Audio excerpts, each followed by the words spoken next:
Hey guys! Welcome back to my project management sandbox. And today the idea is to touch base on the most common resume mistakes that I usually notice. Before we start, I would like to thank my followers for sharing their resume in order to help creating this episode. First, and one of the most critical points for your resume is its length. When you're receiving a resume of 10 pages long, or like in this example, there are 6 pages of the experience, honestly, not many recruiters have a possibility to read them through from the very beginning till the very end.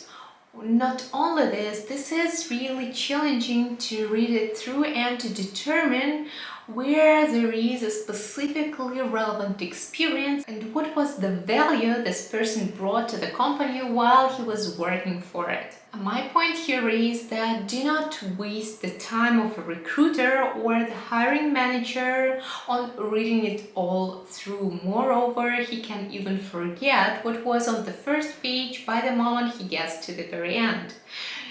The standard practice is that if you have less than 10 years of the professional experience in the industry where you're willing to get hired for, this could be fit within 1 page only. So the first advice that I can give you is make it as much concise as possible and try to fit all the experience that you have within 1 page only. That would help enormously to speed up the recruiting process. You will definitely be exactly to the point and the recruiter will instantly see that you value his time. Tip number 2 that I would like to share with you guys is that try to avoid and limit any personal information in your resume. Basically, what you need to eliminate is your photo, your nationality, native language, civil state, kids, and anything else that might point out to you as a personality, not a professional. What I would like to point out is that these days definitely everybody is after diversity. However, on the other side, nobody want to be caught with the means of discrimination. Okay? And from this perspective, what you would want to do, not to let the recruiter drop your resume into trash, is to get rid of anything that might lead to the thought that your candidacy was denied due to some discrimination. Not to limit your opportunities to be hired is to get rid of them instantly. Tip number 3 that would worth paying attention to is the resume structure itself. Basically, when we are sending information about your expertise, we would want the recruiter to grab the most important details first rather than reading the whole novel before he gets to your experience and expertise in the field you would want to be hired for, right? That is why the structure of the resume is extremely important, and here we would want to follow the specific structure that would help people grab the most information at the first place.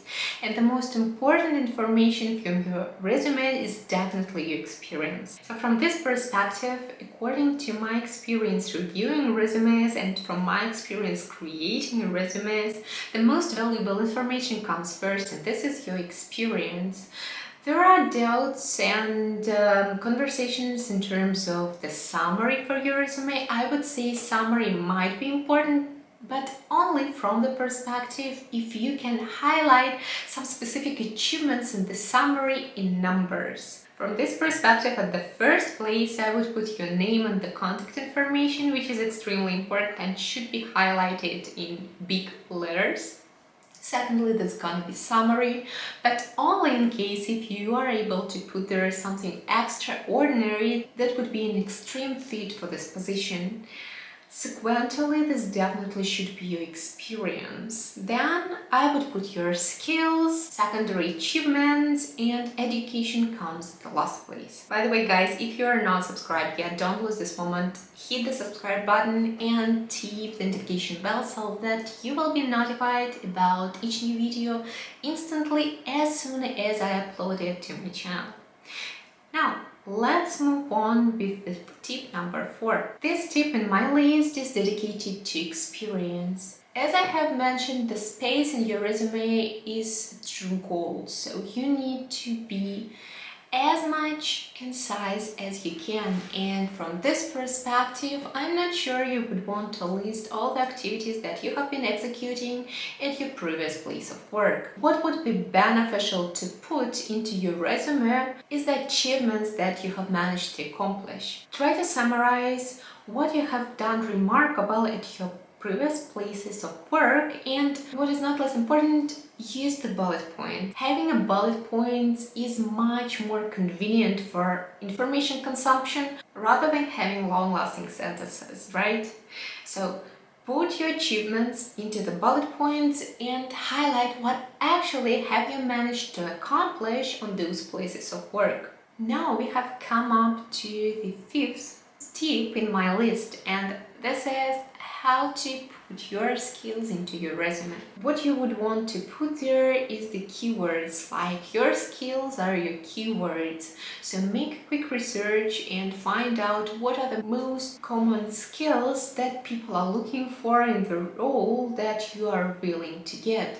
And keeping this in mind, considering your previous experience, come up with a skill set that would be relevant to this specific role. Along with that, what would be helpful having in the skill set list is the tools and methodologies and programming languages that you're aware of. Like, for instance, definitely everybody knows that project manager should have the planning skills, right? But what about the project management tools? There is a variety of them, and if you are able to list the specific tools that you are working with, that would be much more helpful rather than listing the project management skills that everybody assumes you should have. Tip number 6 in the list is related to the next section of your resume, which is accomplishments. And here it would be relevant to put all the information about the courses you have taken. Definitely this should be professional courses, not fishing courses. So here put the relevant professional courses that you have taken recently. Put your certifications here, and for instance, if you have any side hustle projects that you're executing on your own, do not forget to highlight them in your resume as well, because this is always beneficial if a person is focused on his professional development and along with that he is willing to develop additional skills by taking extra projects. Now the last one, the last section in the resume that I would want to touch base on, and my 7 tips is related to it, is your education. As I have mentioned, this should be the last point of your resume. Definitely we would want to know how many years of professional education have you earned. However, this is not the first thing we would want to put in your resume, as everybody want to know what the hands-on experience you have managed to obtain. So the last point of the resume is your education. Definitely highlight the institution that gave you the degree, if you do have a degree. If this is a degree, it would be worth highlighting what is the level of degree that you have earned. Should it be master's or should it be bachelor's degree? And if you do have the MBA degree, do not forget to put it in your resume as well. Guys, I hope that was helpful, and if you still do have any questions left, feel free to drop them in the comments below or reach out directly. All the links you will be able to find in my profile on my YouTube channel. Thanks for watching. Cheers!